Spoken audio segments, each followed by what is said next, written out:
Hey folks, it is I, Jason Hyatt, with the TSR Radio or TV. Jeez Louise, I keep doing it. TSR TV, podcast all about guns and self defense, the Second Amendment, and fun things that go bang, bang, bang, possibly boom here and there once in a while, but not in your hands. Hopefully. See what I mean? But you are on the CTW TV network, on Facebook, YouTube, Twitch. I think that's all of them right now. Soon to be on other places, hopefully. But today is April 4th, so you guys can know this isn't recorded. See? But anyway, today should be a slightly interesting topic day. We have some updates about some stuff we talked about earlier with the rib triggers. I posted on the YouTube or on the Facebook page yesterday, and we're going to delve into a little bit of what to do in a self-defense shooting situation or a self-defense situation, things to say, things not to say, and we'll go from there. So stay tuned. I'll be right back while I take a drink of something and clear my throat.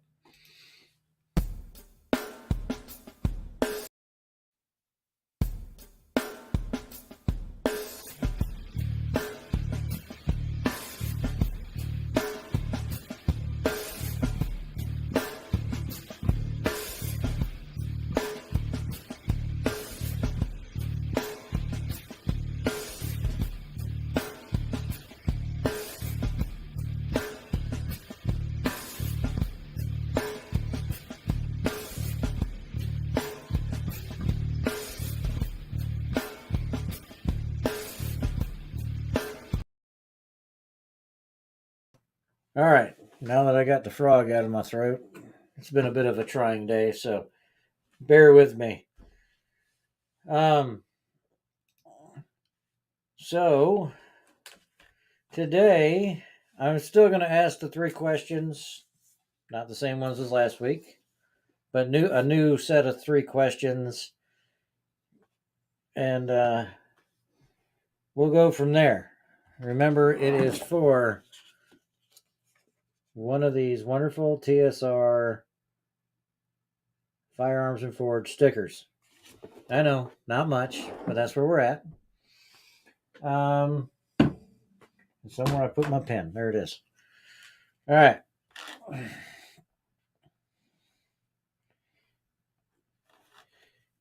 Three questions today for the beginning of the show are: when is a suppressor not a suppressor? And when is a suppressor a suppressor? What makes a suppressor a suppressor? What makes it the difference between having a noise directional device compared to a noise dampening device? What is the difference? What makes it a suppressor? See? I had to write it down. I had it written down, and then I threw away the piece of paper because I spilled my Mountain Dew on it. So, the next question will be: in what year, pay attention, in what year, what month and year, did it become illegal to manufacture a full auto or select fire machine gun for sale to civilian population? What year? That's it. I'm only looking for 4 digits. What year? See? And a month, because the month is actually rather important in this part of the conversation. All right. And the next question for today is going to be: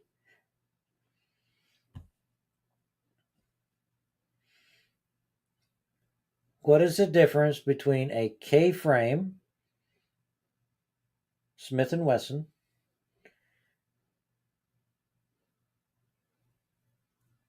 and, wow, Never mind. Not going to go there yet because mine just went completely blank. What 9mm round is considered subsonic? There we go. We're going to go with that. What 9mm round, we're going with grain weight, is considered subsonic? Answering those three questions, any of the 2 out of 3 of those questions being the first, will earn you a Shooter's Rest Firearms and Forge custom sticker. Yes, I know it's not much, but it'll get, it's something. I'll ship it to you. It won't cost you a dime, and you'll have a nice, pretty sticker. All right.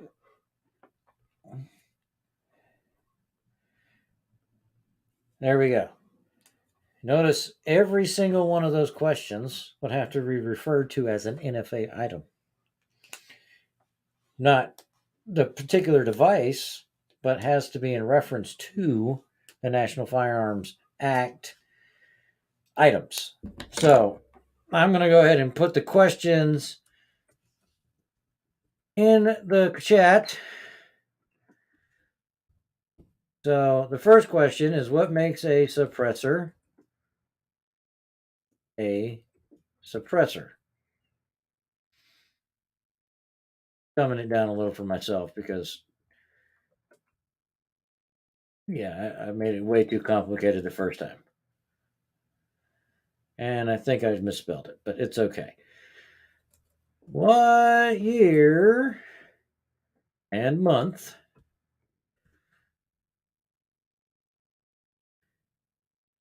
did manufacturing a machine gun for private sale become illegal? Question number 2 is up now. Now, question number 3. What 9mm round is considered?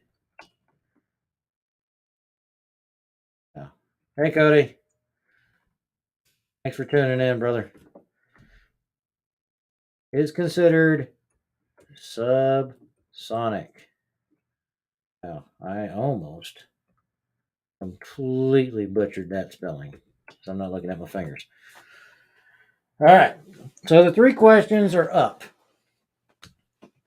Answer the 3 questions. Answer 2. Wow.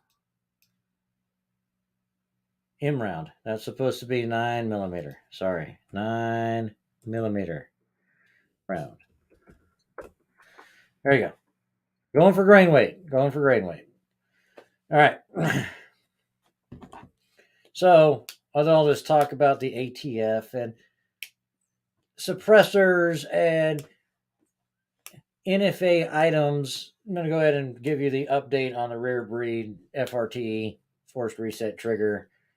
Came out 7 or 8 days ago now. I was watching the YouTube last night. Judge in Florida threw it out. They missed an arbitrary date for paperwork. ATF and then we're supposed to agree on some timelines, and it got missed, so the judge threw it out. They are refiling lawsuits in North Dakota, where the company's based out of now, which is great because that's my home state. That's where I grew up, and it may make more sense. But one of their manufacturers that they're manufacturing under their license actually got raided by the ATF, and they took a bunch of their products. You don't know how many yet. And he did update the fact that they have an auto shredder on their information. It's automatic. They don't push a button. It does it automatically. Once your order is shipped, it actually scrubs all your personal information out of their system. So that is how it goes. So as of right now, Rare Breed is still suing the U.S. government because the U.S. government made it so they cannot enter any more evidence or any evidence into the case file. And even though the judge ordered the ATF to allow them to, they did it. They still refused. So it's some back and forth. As of right now, the FRT is legal, but not legal. ATF says it's illegal, but they don't make laws. They're supposed to enforce laws. So it's one of those funny things. But if you have one, if you had one, or one fell off the boat, or something like that, make sure it's still at the bottom of the lake. Okay? You don't want the ATF coming and knocking on your door. It's not fun. It's not going to happen. It's one of those things in life that really sucks. All right. Then we're going to talk a little about suppressors. Just a wee bit. Just a wee bit. I really like having suppressors or cans or silencers or whatever you want to call them. And I was delving into the world of the YouTubes last night. And I guess there's this thing called an SME. It's not a suppressor, but it kind of functions like a suppressor. It doesn't make it quiet, but it makes it quiet for your ears. There's no baffles involved. It's just weird. So if you want to find that, just look it up. It's an SME, and it's kind of funky. Basically, you're putting a blast chamber, open-ended blast can on the end of your gun. Kind of weird, but it's one of those. I really like suppressors. State of Georgia, I can hunt anything on the menu with a suppressor. I do not like the fact that I have to pay a tax stamp. I don't think that should be legal because it is a muzzle device, and anything that's manufactured loud actually comes with a muffler on it, and so should guns. But also saying ATF, this shouldn't be an agency. So you're getting your information from a guy that's a little biased on that one. So the job of a suppressor is to trap the gases before they rapidly expand at the end of your muzzle, so therefore reducing the sound signature that your gun makes. It doesn't make it quiet. It's not quiet like the movies, unless you have an integrally suppressed 22 that you're running subsonic rounds through, which those things are stupid quiet, or reduced load 30-30 with a can on it. Those are stupid quiet too. And so is a Ruger 44 mag, the 45 rotary magged rifle carbine that they make. It looks just like 1022, but it holds 44 magnums. That thing, when you shoot 44 special with a suppressor on it, is just stupid quiet. I'm just going to say. The round smacking the ground is quieter than the gun. But it's still not movie set quiet. You're still getting a little pop. So, I like suppressors. I'm just going to go out and say it. I want plenty of them. I'd like one for every gun that I own. But I don't have one for every gun that I own. Right now, I'd be happy with having one per caliber that I own. But that's not even actually feasible. I am actually looking at a Dead Air Wolfman for 9mm through 5.56. And then I am looking at like the Omega Silencer Co. Omega 9 or Omega, or their hybrid for everything bigger than 5.56. And then maybe getting a harvester for, things that are even larger. 338 Lapua, 4-way Shytech, and stuff like that. So, Shandy Stream, thanks for joining us and thanks for chatting. I'm glad you're there. I just saw that. Sorry.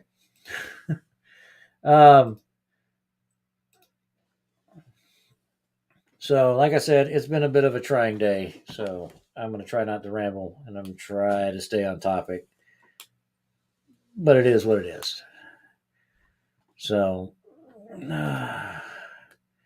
we have our own YouTube. If you're on Facebook or on Twitch, you can go to the Shooter's Rest YouTube, Guns Vet Survival YouTube. and we will show up there. So we have two different ones. We put everything on here. But there we go. Now, let's go a little into things to do and things not to do after you've had to defend yourself or brandish your gun or anything like that, and you are in a self-defense situation. Usually, like most military mindset is you shoot to kill. Plain and simple. And those are words you never want to say in public, and you never want to say to the cops, and you never want to say in court. Ever. You never say, I was trained to shoot to kill. They will use that to hang you with. They've done it in the past. They'll do it again. It is the way things are in life. They don't like those words. So Massad Ayoob did a huge video on it. He's the man, basically, and he went into great detail. And I will put a link up. I put a link on the Shooter's Rest last night, and we'll try to get a link out there again to the YouTube that he was talking about. But like I said, military mindset in times of war, you shoot to kill. You never shoot to wound. It's against the Geneva Convention. Yes, it can take more of them out of the fight, but it's wrong and it's not humane. When we kill things, we like it to be dead quickly. Then we don't have to worry about them later. But in a civilian situation, when you're talking to the cops after you've had to defend yourself, you didn't shoot to kill that person. You didn't brandish your weapon to kill that person. Your only point in action is to make that person or perpetrator or thing stop. Once they stop being a threat, you no longer are defending yourself. So that is an important point of fact. Once they stop being a threat, you no longer are defending yourself. So first words out of your mouth after you talk when the cops show up is, "Hey, I was defending myself, and I would like to call my lawyer." Plain and simple. And hopefully you got a really good lawyer, and they'll tell you these words too. You were not shooting to kill. You were shooting to stop. And I know my dog is over there hitting his food bowl, even though he's already eaten. But he's in the room with me, and that's what he does. Let me get him come over here. Come here, pup. Come. All right. So, up. Here's the mascot, Mr. Yona Wahawa SG. He is my shop dog. He is my buddy. He is my partner. And he likes it when I use suppressors too. But anyway, so you're in that situation where you've had to defend yourself. Make sure you use the words, "I was only shooting to stop the perpetrator. I was only shooting to stop the threat." In the past, I've said you shoot to eliminate the threat. Well, now the word eliminate is associated with kill, so now you're just trying to stop the threat. Using the words eliminate would be bad. Using the words kill would be bad. Stopping the threat. Now, like I said, I'm not a lawyer. I'm not the greatest legal mind on the planet. But if you are trained well enough, if you've trained yourself well enough, or if you've taken classes and gone through all the training stuff that we've talked about in the past,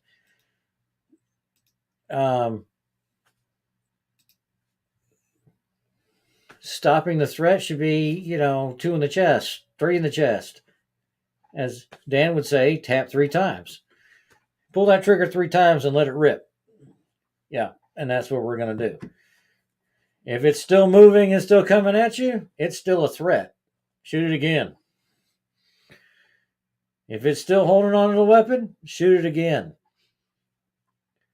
Because as we all know, people on drugs, say PCP, cocaine, any of that, methamphetamines, they don't feel pain and their body doesn't know it's dead before it's dead. And they will continue to attack you for what seems like forever after they should rightfully be dead. So you shoot to stop the threat. If it's still moving in your direction with a weapon, it is still a threat. That is how I see it. I would feel threatened if a meth head was coming at me with a knife after I shot him 15 times. I would still feel threatened if he still had that knife in his hand and he was moving. I would keep shooting until the threat stopped. And then when I talked to my lawyer, I would explain to him, I only shot until he was no longer a threat. Stop. You cannot say, I shot him to kill him. Because then everybody in court, the jurors, the judge, your executioner, well, I'll be looking at you like you're a murderer at that point. And yes, in some places it's different because you have different state laws and weird stuff. But I'm going off what I know about this great state of Georgia I live in. You stop the threat, you stop shooting, and you don't tell them you shot him to kill him. Now, in my case, my training would probably be looked at. All these videos that I do on the podcast that I do and all the radio shows that I ever made will probably be listened to try to make it so that they can show that I had planned to do something. I understand that. I put myself out there. Everybody that watches this or ever heard me on the radio or on the internet knows that I am trained fairly well. Probably not as well as I'd like to be, but I am trained fairly well.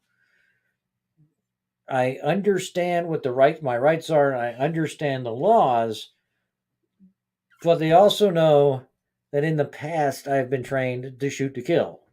Not shoot to wound, not to shoot to stop a threat, shoot to kill. Because you shoot to kill the enemy. And then I've had to retrain myself to not say enemy anymore. It's been 10 years since I was in a military uniform. I've started to have to start thinking as perpetrators and thinking along the words of it's a threat, not an enemy. And it's hard to do. It's hard to retrain the brain. So, words matter in all things. So, right now, with my retraining my brain to say the words threat and perpetrator and perp or whatever we're going to call them at this point, I can't say enemy. They're civilians. They're not an enemy on a battlefield. But by God, if Russia comes over here, I can say enemy again. Or if a terrorist is attacking, I can say enemy again, I think. Or do I have to call them a criminal? It's really, really different. But that was a gray area, because never mind. Politics. We're not getting into politics. So we just need to understand shoot to stop the threat. I know it doesn't sound near as exhilarating as what we would normally call it, or what we have been trained to call it in the past, or how we think of it in our brains. But that is what we have to think now so that the powers that be don't do weird things and say, oh, you're a murderer now because you shot to kill. Just because I put 3 rounds in the chest doesn't mean I was shooting to kill. I was shooting to stop the threat. Just because I put 2 in the chest and 1 in the head did not mean I was shooting to kill. I was stopping the threat. In the past, I was told, you empty the whole magazine. I lost my mind. It was a threat, and I just emptied the whole magazine into him. Or I emptied the cylinder into him. I could see where that could be a good thing and a bad thing all at one time. But I can also see where they can say that that could have been called excessive force. You would have to be in such a state of mind where calling the cops didn't happen. You couldn't call the cops yourself at that point because you would still be clicking that trigger once the cops walked in the door if you were in that big of a state. Unless you got control of yourself and it was like 5-10 minutes later. I mean, it's kind of one of those things. If you lose your mind, you lose your mind. If you don't lose your mind, you don't lose your mind. So who knows what will happen to to you if you're in a shooting situation. You might empty that magazine and keep pulling the trigger until somebody else calls the cops and they show up. Or you'll shoot 3 times and they're on the ground and now they're no longer a threat. And now you've stopped the threat and you picked up the phone, you called your cops, and you called your lawyer. First 2 phone calls, 911. I was defending myself.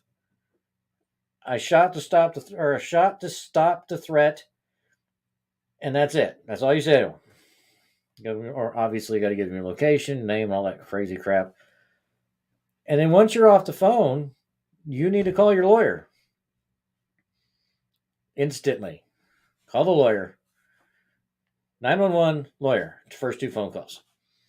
Or if you got USCCA, like I do, you call the cops and then you call your USCCA rep and they get you a lawyer.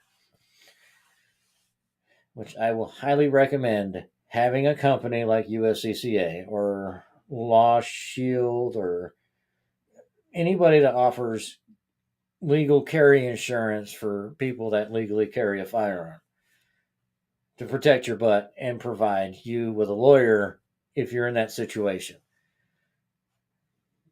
Because remember, everything you say and do will be held against you in the court of law. Won't be used in your favor in the court of law. Will be used against you in the court of law. They tell you that straight up in the Miranda rights. So that's where we're at. All right.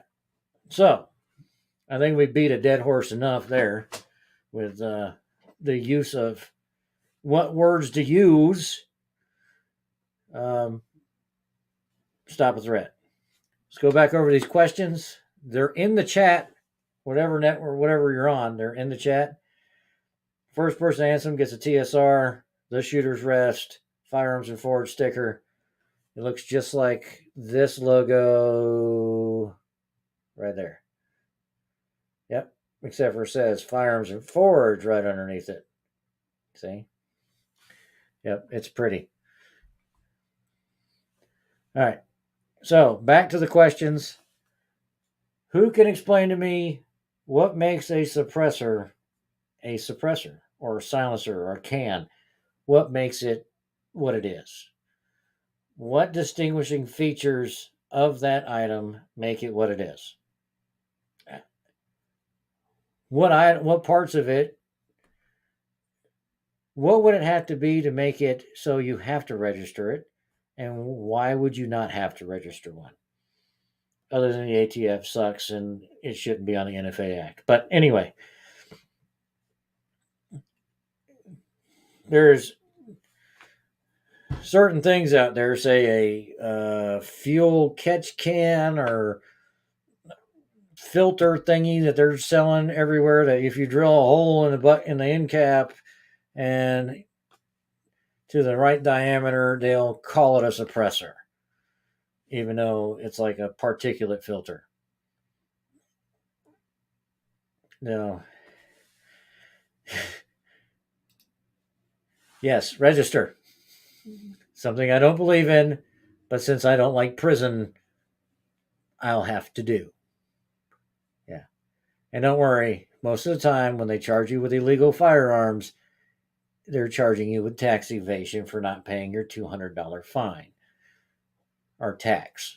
Not paying your $200 tax stamp. It's 10 years and $10,000 in fines. They don't care that it's a weapon. They don't care if it's an NFA item, other than they can now get you for tax evasion. Yeah. It's a government scheme to get more money. But anyway, What makes a suppressor a suppressor? Plain and simple. We'll make that one easy. What year and month did it become illegal to manufacture a machine gun for sale to private citizens? Biggest door ringer of all of them. I absolutely hate this. I think it's a scam, and it is why machine guns are so expensive today.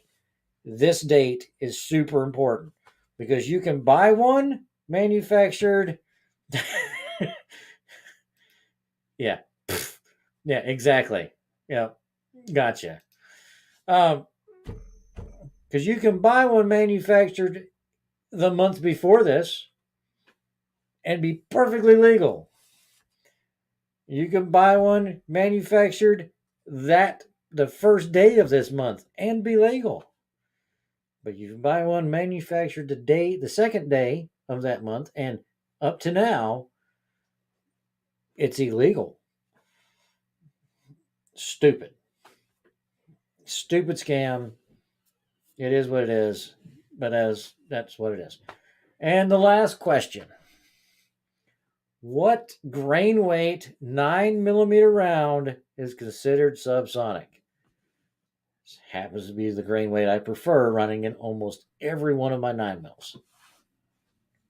So those are the 3 questions for the free sticker. And I'll show the sticker again. Sticker. There's my camera. Sticker. It is white. It's not iridescent. It's because of the background that is making it look funny. But yeah. That is the sticker. It looks a lot like this one. That one. Right there. Okay. Now,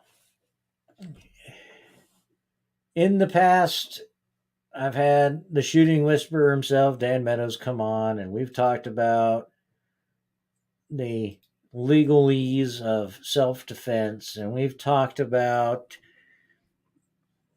what to do and what not to do after a shooting incident or self-defense incident, and we've talked about what kind of training and what kind of things they try to use against you in a self-defense shooting situation.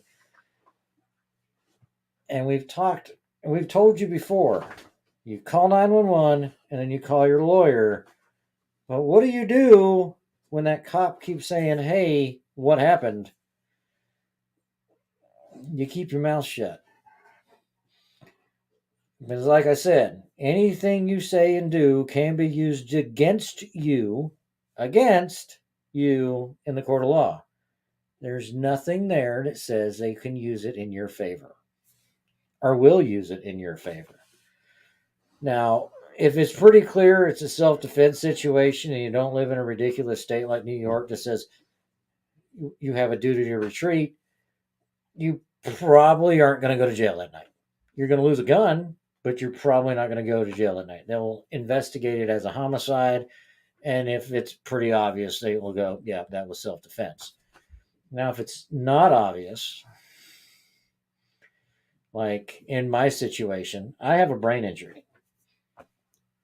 And somebody coming in my yard and taking a swing at me is a life or death situation for me. I literally have a metal plate right here in my head that, if hit, could cause me to pass away.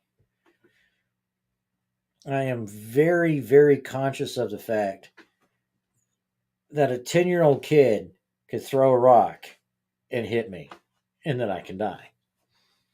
I know this, and now I'm telling everybody. You'd have to get pretty lucky to hit the right spot. Just putting it that way. But I am very cognizant of the fact that a fist fight can get me dead. And I understand for some people, a guy throwing a punch isn't life or death. So I have set ground rules in my mind. If somebody's in my yard and I tell them to leave and they say no, it's starting to escalate to the point where I'm starting to feel a little threatened. If they walk towards me with an empty hand, 9 times out of 10, I have enough training to where they're not going to be able to hit me. 9 times out of 10. Now, say if Dan Meadows was trying to hit me, I'd probably be sprawled in the yard. Just saying. I don't have as much training as some people, but I have more training than others. But if that same individual has a screwdriver in their hand, they now have a deadly weapon to me. Heck, like I said, their fist could be a deadly weapon to me. But they'd have to hit me just right. But like you've got to set parameters in your mind and think about it. At what point do I consider the use of deadly force? As soon as there's a threat. I don't keep tasers at my house. I don't keep stun guns. I don't keep none of that. I have knives, and lethal guns. That is it. My go-to is obviously going to be what keeps the threat furthest away from me at the time. And I don't leave home without one. So in your mind, you got to go, all right, so that guy's 22 feet away at this point. He's got a knife or a screwdriver or something that can injure me in his hand. One more foot, he is now a deadly threat to me. And that is when I can go for my firearm. That 21 foot doesn't mean nothing. That 21 foot is too close. If they got a knife or a way to stab you, 21 foot is generally too close for you to draw from your holster and fire around accurately. So keep that in your mind. And that's why I teach retention shooting. You can kind of defend yourself, get your gun out and that kind of stuff, but you got to be able to see it. And Dan teaches something about an OODA loop, which is kind of cool. It's your 3 foot and all your surroundings and all this stuff. And I'll have him on one night to talk about it. But the standard, even for law enforcement, is the 21 foot rule. If your threat's within 21 foot, you can use deadly force because they can get a knife into you before you get your gun out of your holster at 21 feet. It's kind of crazy. Multiple studies, multiple videos, multiple agencies have determined 21 foot is too close for an attacker. Too close for an armed suspect. So, he's 21 foot away with a knife. What is he going to do? Well, 21 foot, it only takes half a second to put that knife in you. And it takes you or 3/4 of a second to get your gun out of your holster. So, just be cognizant of the fact. Also, something I was told by a lawyer here in Georgia a few years ago. Don't know how much how much it pertains to now since we have the CASA law and this other stuff. But I will always advocate for carrying 1 round in the chamber and a full magazine. So if your magazine holds 17, chamber a round and put another round in it, in the mag. That way you have all 17 plus 1. That is why firearms are advertised, whatever the capacity of the magazine is, plus 1, because they expect people to carry with 1 in the chamber. I carry my 1911s, cocked and ready, red direct, not really red direct, in condition 1. Hammers back, safety's on, round in the chamber, magazine full. I carry my Glocks, same way. 1 in the chamber, magazine full, finger off the trigger in a holster. My Steyr, my H&K MP3 or my H&K P30, every firearm I carry round in the chamber. Even my little North American Arms 22. I keep 5 in the 5-shot cylinder with the hammer in the safe position. So that's not riding on the primer of the 22 round. So But I was told, like I said, this was years ago before we got the castle law and all that other stuff enacted in Georgia. And I'm sure if you were in California, had to defend yourself, they would use this too.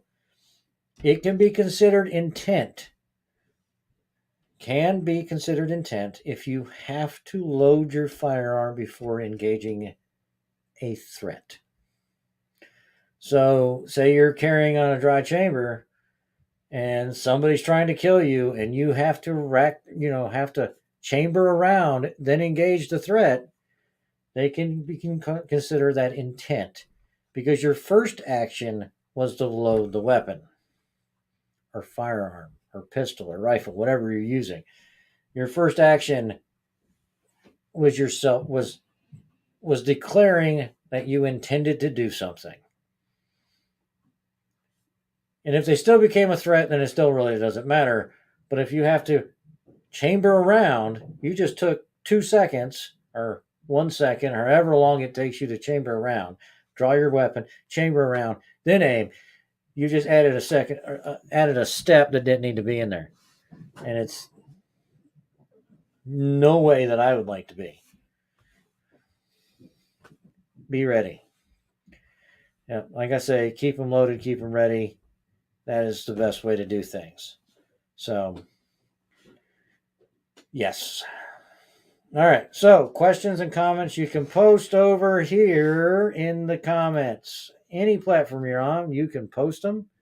We'll answer them.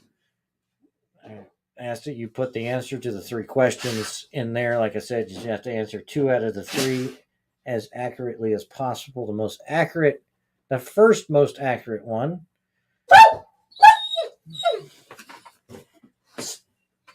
Yona's upset because his mama taking one of the other dogs for a WALK. Sorry. But, yes. It's okay. Why is weird things showing up on my screen when I didn't click on them? All right, there they are. These Dells sometimes, they do whatever they want. But this is how we're going to close the show tonight. Keep them ready. Keep them loaded. I will check back later tonight and see if there's any answers to the questions that I've posed. Dan's got a show coming on at 2000.